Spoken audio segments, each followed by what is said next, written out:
Good day everyone, I am Rayati Montero and today we're going to discuss about the development and use of non-digital or conventional materials. But before we move forward, let's just give a brief definition about conventional materials or non-digital materials. So as we all know, instructional materials or IMs are the instructional materials na ginagamit ng mga guro upang makatulong sa pag-deliver ng kanilang mga discussions. So, when we say conventional materials, ito yung mga gawa ng guro or mga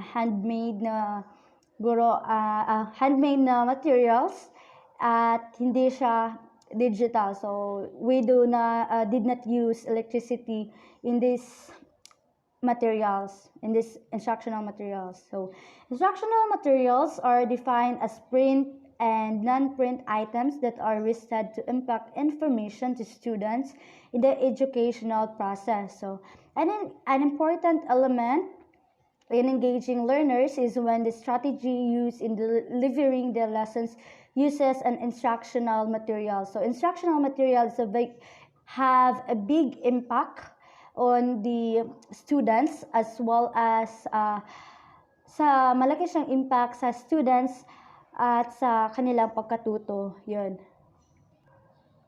Next. Here. Instructional materials are the supplementary materials which help the teacher to make his or her presentation concrete, effective, interesting, meaningful, and inspiring. In any teaching and learning process, instructional materials play a vital role as they provide sensory experiences to the learners. So, instructional materials help a lot sa students, especially when a teacher have a discussion about a certain place. So, guro ay mag-provide siya ng instructional materials such as pictures about that certain place na kanyang discuss. Yun. So, it will provide sensory experiences to the learners. So, yun. Mas madaling maintindihan ng mga mag-aaral at mas na-i-engage sila sa discussion.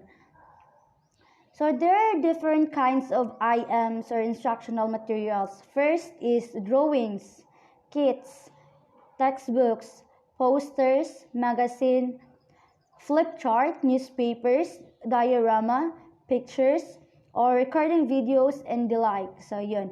Yun. So, there are rules of IMs in teaching and learning according to Brown and others, 2005, and F. Young and Aguirre in 2015. Number one is to promote meaningful communication and effective learning. So, isa yun sa rule ng IMs na mag-promote ng meaningful communication and effective learning. So, if ang guro ay gagamit ng IMs, so probably na the communication and the learning is effective. So, number two, it ensures better retention, thus making learning more permanent. So, if ang mga estudyante is naayos sila IMs or instructional materials na nakita sa tunga, and dili layon sila malimot, but then, kasi as we talked earlier na IMs provide a sensory experiences to the students. So, number three, they help to overcome the limited classroom by making the inaccessible to accessible. Number four, they provide a common experience upon which late learning can be developed. So, number five, they encourage participation, especially if the students are allowed to manipulate the materials used. So, here, IMs also encourage student participation in the class kasi especially when the students are nahahawakan nila yung instructional materials na gawa ng guro. As what I said, there are different kinds of IMs and ilan lamang sa Pito lamang dito ang aming tatalakay ng aking kasama.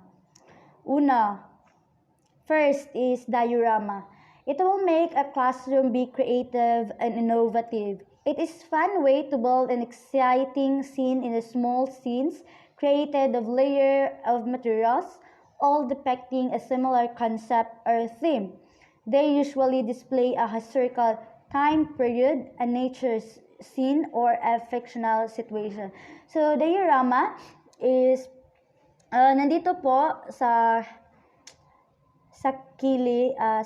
kiliran ang halimbawa ng diorama. That is maliit siya na maliit siya na scene talking about something, and then ayun, maliit lang siya maliit lang na diorama pero nandoon na lahat. So for example, yan, ocean. So first is the ocean katong above, and then the second is the sea bottom dayon na dira ang katong mga namuyo unsay nagpuyo sa ocean. So yan. In developing a diorama, there are steps. First, choose a concept or theme. Number 2, research the subject. 3, make a rough sketch for your ideal diorama. Number 4, make a list of items you'll need to gather your supply. Number 5, select a container or box. Number 2 is nature table. So this is the example of nature table. So this is a table that contains objects or scenes related to a current season or upcoming festival or a symbol of an ecosystem.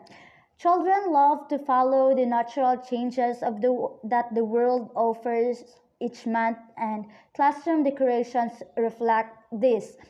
So in our country, we only have two seasons, ang tag-init at ang tag-araw. But then we have different kinds of festivals which can makakagawa or mahimong design sa picture sa nature table. So yun.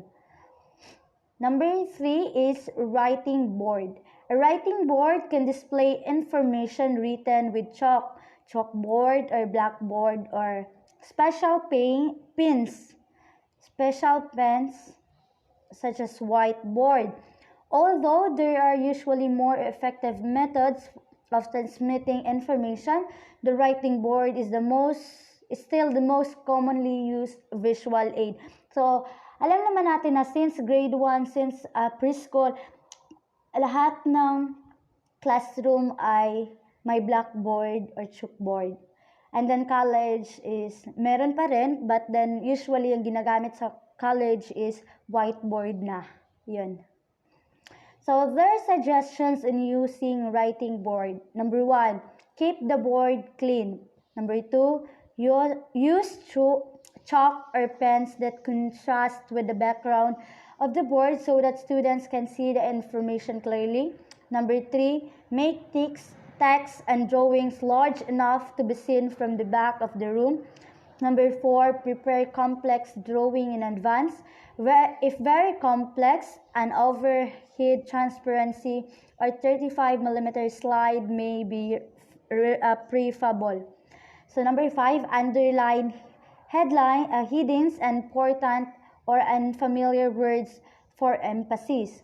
Number 6, do not talk while facing the board. Number 7, do not block the students' views of the board. Stand aside when writing or drawing is completed. Number 8, allow sufficient time for student to copy the information from the board before you erase it. So, yun. Number 4 is a flip chart. It is a large tablet or pad of paper, usually on a tripod or stand.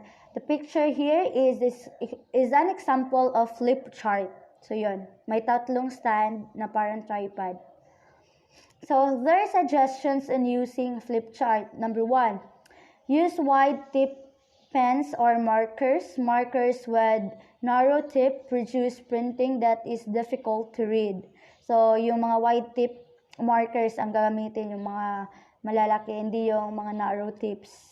Kasi mahirap basahin yung mga ganon. So, number 2, print the block letters that are large enough to be read easily from the back of the room. Number 3, use different colored pens to improve contrast. To provide contrast, this makes the pages visually attractive and easier to read. Number 4, use headings, boxes, cartoons, and borders to improve the appearance of the page. Number 5, use bullets to delineate items on page. Number 6, leave plenty of white space and avoid putting too much information in one page. So number 7, when pages are prepared in advance, use every other page. If every page is used, colors will show through and make text difficult to read. Number 8, have masking tape available to put pages up around the room during the brainstorming and problem solving activities. Number 9, to provide a portion to hide the portion of the page, fold up the lower portion of the page and tape it. When ready to reveal the information, remove the tape and let the page drop. Face the student, do not the flip chart while talking. Number 5, zigzag board. It is a multi-board series of 3 or 4 rectangular boards. They are joined together along the sides by hinges so that they can be easily folded up and carried. Each board can be of a different type. For example, a whiteboard, a chalkboard, a flannel board, and so on. So the size of the boards for the zigzag multi-board depends on what you want to use them for. So here is the example of zigzag board. There, you can say, ang isa is, klaro kayong pinalit na siya, already made na, then kani siya kay gibuhat lang siya sa students. So, yun. And that would be all my topic today. The continuation will be Miss Jira Posca. Thank you for listening. Good day everyone. So these are the continuation of Miss Ria Montero, and I will be the one to continue a report about development and use of non-digital or conventional materials. So the next one are the wall display. It's a collection of many different types of items and materials put up on a wall to make an interesting and informative display. So the wall display are important part of any classroom as they make us the room appear more inviting and create a better learning environment. Another, rope and pole display board. This board consists of two parallel horizontal poles tied loosely together with rope. Visual aid such as posters can be pinned to the rope. So display can be very useful to teacher. They can attract attention and information of students they can use during decision or workshop. And that's the 7 of non-digital materials. So in following a guidelines when designing conventional instructional materials should be done through unity in number 1. Use only one idea for each visual aid and include a headline. So in designing instructional materials, it should be uniform. You adhere to avoid an organized visual aid. Number 2, simplicity. Make ideas and relationship simple and easy to recall. So the audience should be able to the concept in 10 seconds or 15, so it must be direct to the point. Number 3, legibility. Make letters big and readable for all in the audience. Make sure Your IMs or instructional materials are readable distance where the audience are. Number 4, consistency. Use the same type style and art style. So in here, you must still grasp same type style and art style to keep tracks the original art landed you have. And number 5, clarity. Avoid type that is too small to read. Avoid all caps. So it must be clear and use letter appropriately. And the last, quality. Make it neat and professional, and remember to proofread. So uh, that's all. Thank you